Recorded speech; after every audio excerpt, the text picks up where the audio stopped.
Ladies and gentlemen, we are live from the Isle of Man in the UK. This is John and Mike's MMA Corner. BCMMA has got a wicked UK matchup. They've got two awesome prospects. Corrin, you've got a fight against Dominic Dillon. Now, I love this matchup when it got announced. I think it's an awesome one for the UK MMA scene. For yourself as well, you've got a good win streak going on. You've got good momentum going behind you. This is just another good win for you if you get this under your belt. It really puts you on the kind of the map in the UK MMA scene, I think. Yeah, I believe this is a real good matchup for both of us. Obviously for myself because it's going to make me 10-2. And like you say, I'm on a winning streak as it is. So things are going really well for me. I'm happy, and I'm looking forward to the fight myself.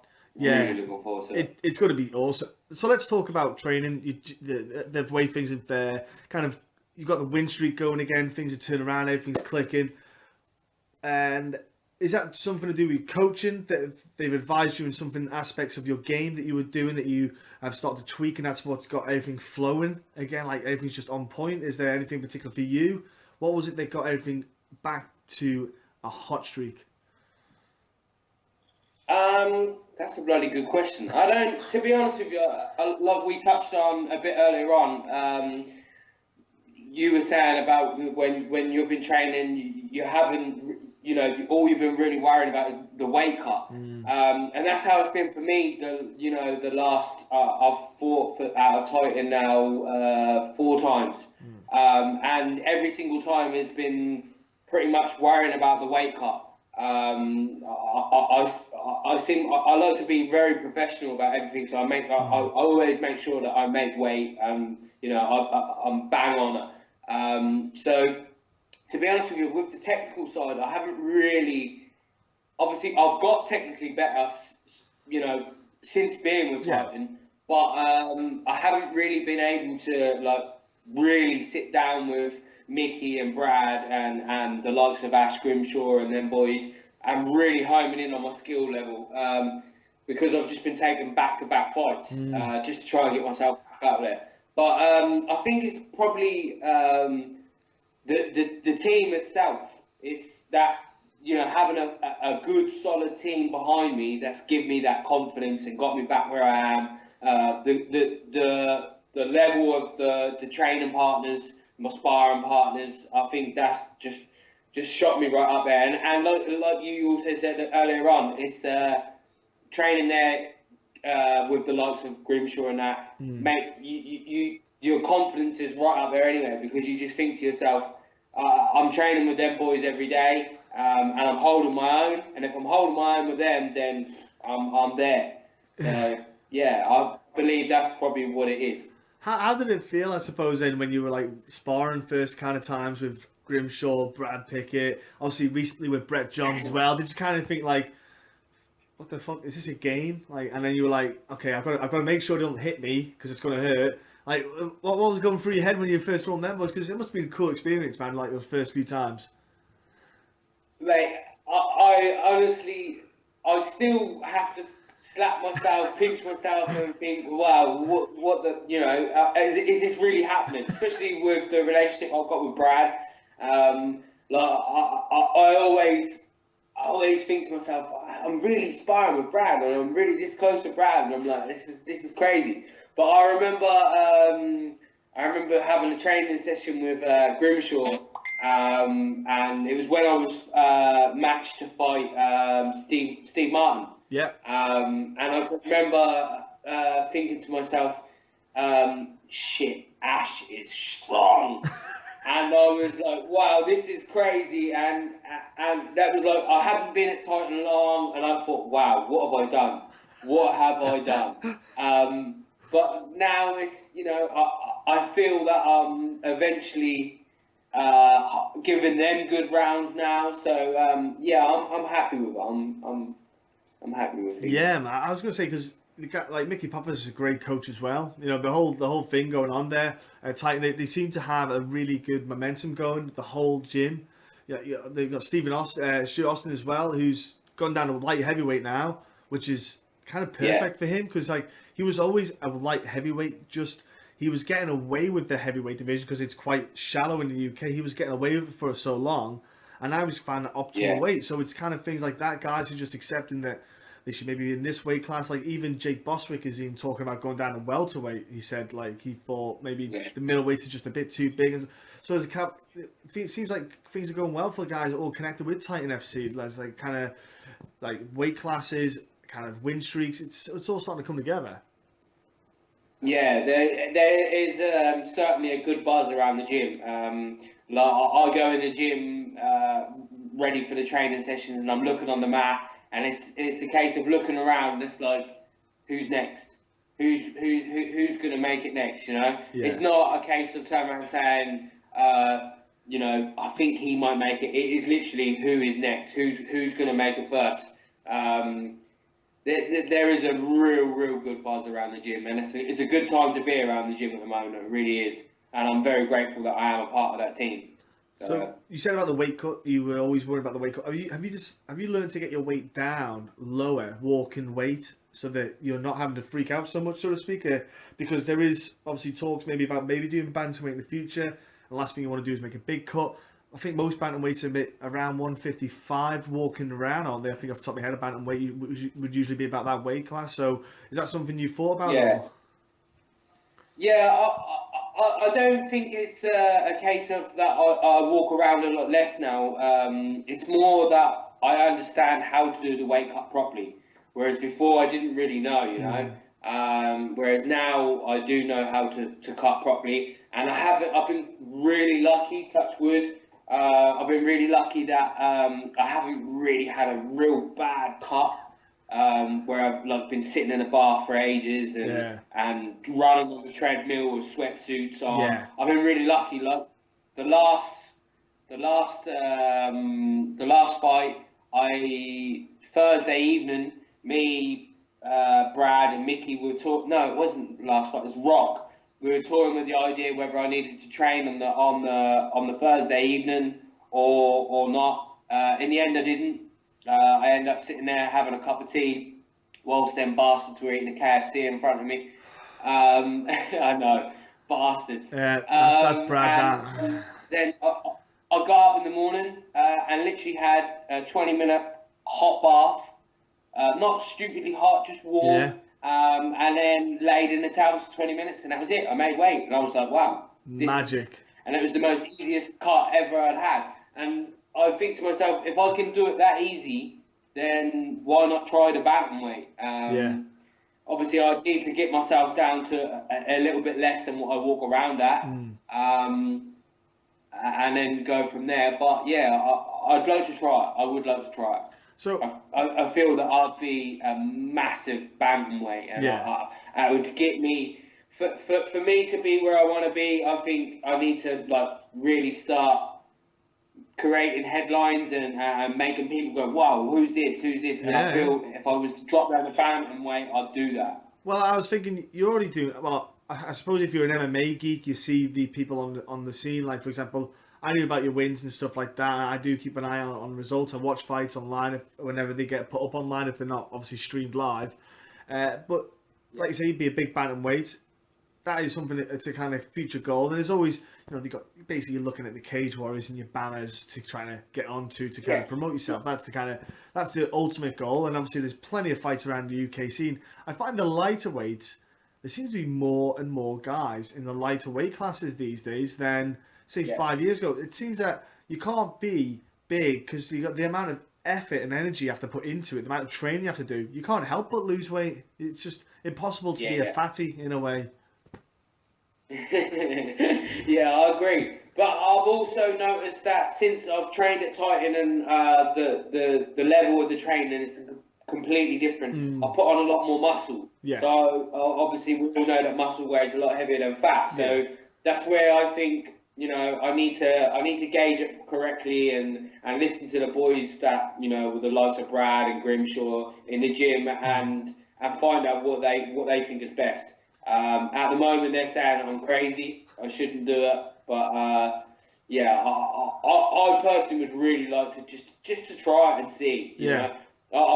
I've done a catch weight before, and I made it easily, and I felt awesome. I felt so strong. I remember we were out the back, me and Brad. I was rolling around and warming up with Brad, and Brad was like, "Wow, you feel strong." I said, "Mate, I feel awesome. I feel like Superman. I really do." Fantastic, yeah. So yeah.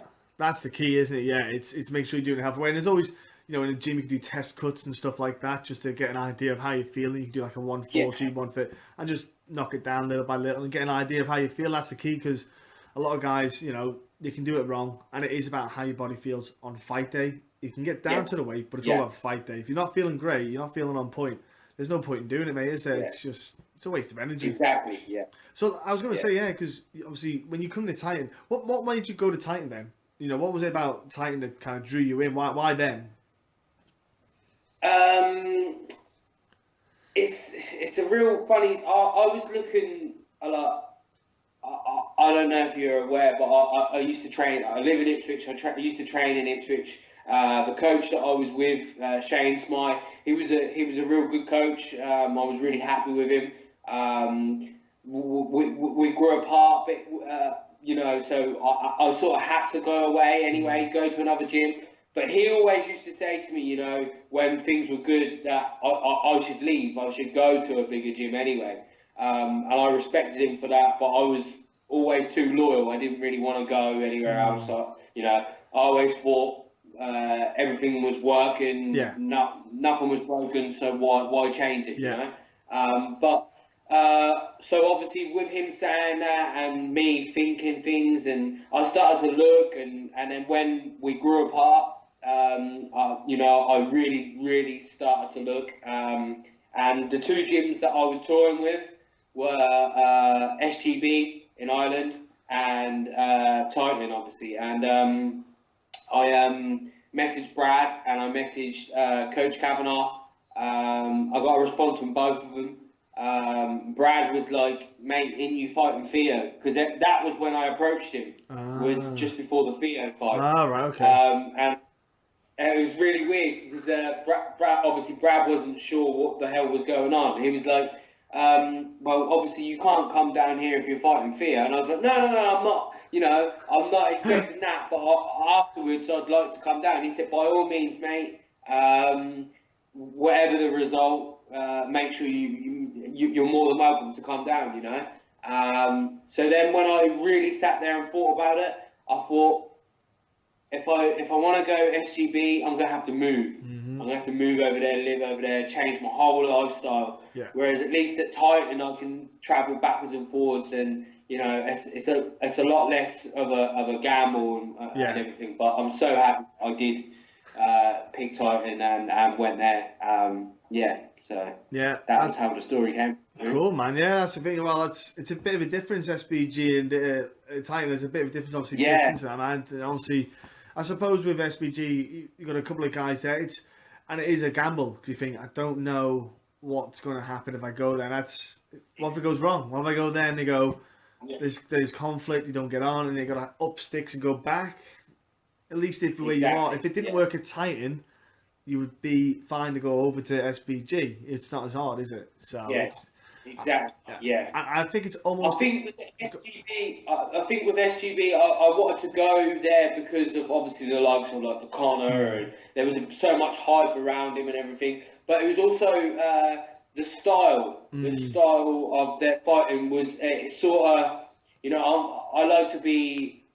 It's really weird because I don't think I've really found my style as such yet. But I think I'm more of a long range, mid range sort of karate. Yeah. So that would suit me to a T. Whereas you know, with the Titan, I always thought they were strong grapplers, wrestlers. Yeah.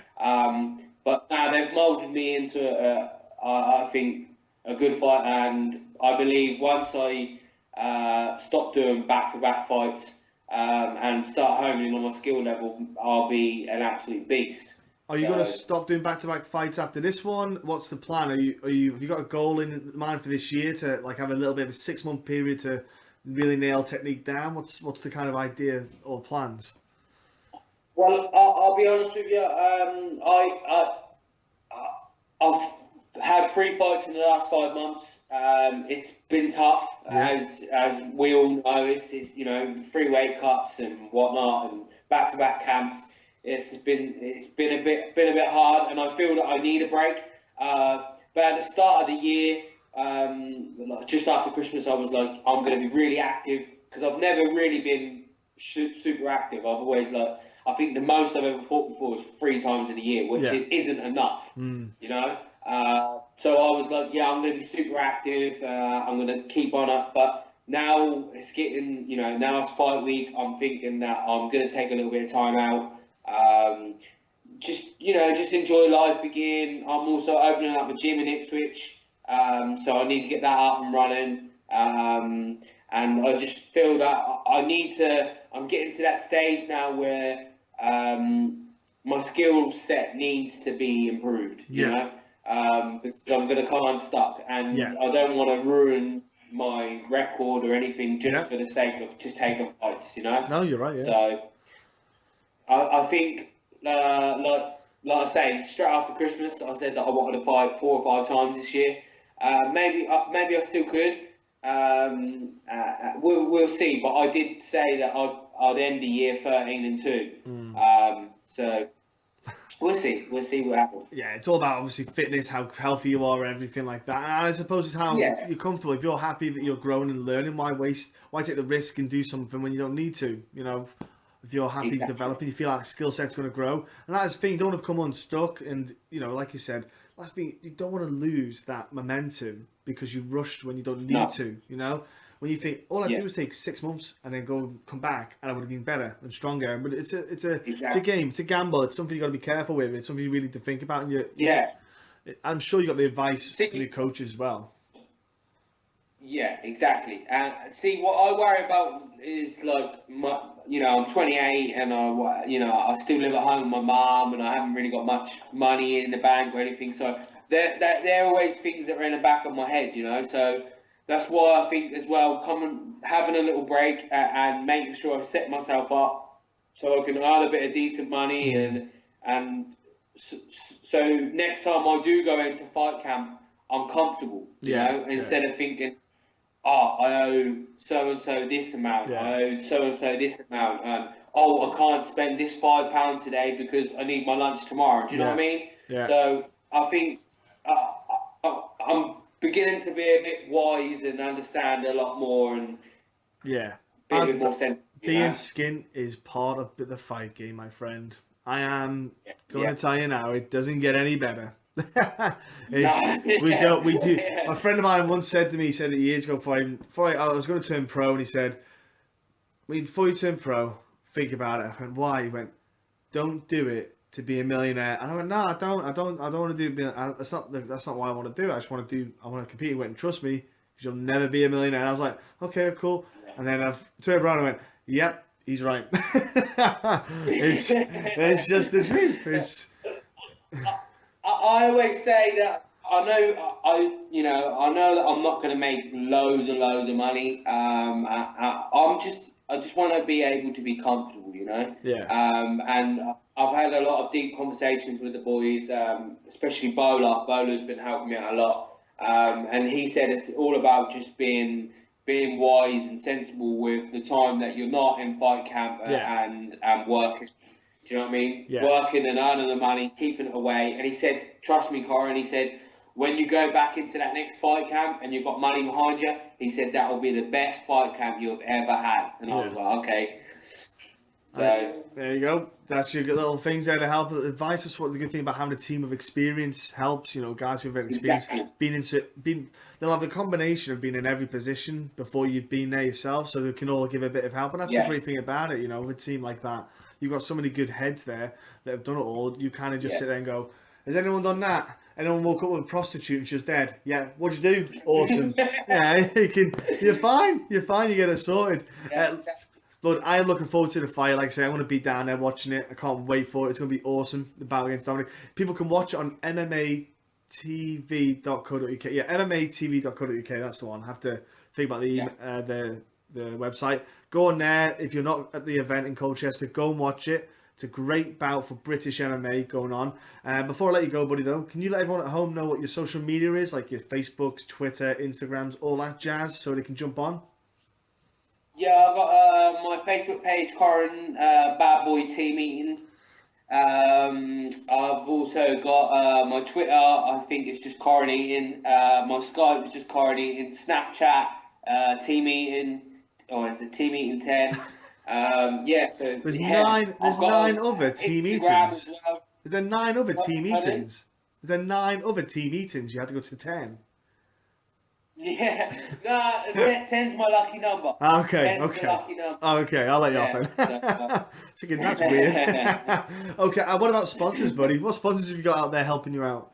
Oh, mate, I'm glad you said that because my sponsors have been absolutely amazing, especially this camp. They have been out of this world. CJ Services, they've been Whip Street Motors. If it weren't for them, I wouldn't even be able to travel backwards and forwards. They've been an absolute diamond.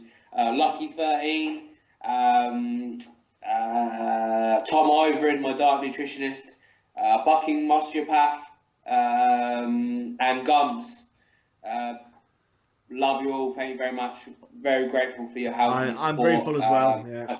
It makes a big difference to sponsors. Helps fighters so much. People don't understand. It makes such a huge difference. Any help is it's a huge help. Exactly. And I'm very lucky and very blessed to have so many good people that are helping me out and backing me. Like I've said a few times, I keep bringing up names, but Nathaniel and that. They're not as lucky as I am, and I often think to myself, if only them boys were like in my boots or my shoes, how they'd be now, and they'd be crazy. So last but not least, I'm very grateful. We've mentioned Team Titan, we've mentioned loads of people at the gym. We know about the guys there. Is there anyone we haven't mentioned that you want to give a shout out to and give a props to? Apart from your mum. Apart from my mum and my sisters and my brother-in-law. My brother-in-law, I'm not sure if everyone's aware of. He's always in my corner. Darren Martin. Mate, he's been an absolute blessing and a diamond. He deals with all my tickets. Okay. He sells all the tickets now and everything for me, as well as coach me when I'm back in Ipswich. So we do a lot of training together and stuff. He's been an absolute diamond. Mickey Papas, obviously, and their families. Mickey's family, Marina, Brad's wife, Sarah, Neil Patel. I'm super grateful for all of you. If it weren't for your help, I wouldn't be where I am today. Look, honestly, thanks for your time. Absolute pleasure, buddy. Thank you. I want you to have a great fight the weekend. Enjoy the rest of the week, okay? Have an awesome fight. Honestly, people, it's going to be fucking awesome. I just know it is. I can't wait to watch it, buddy. Yeah. It's going to be so good. I'm excited myself. I cannot wait to get in there. So, I believe this is going to be a good tear-up. Yeah, definitely, mate, definitely. Again, thanks for your time. Thanks for coming on. And Thank you. ladies and gentlemen, tune in, watch this fight.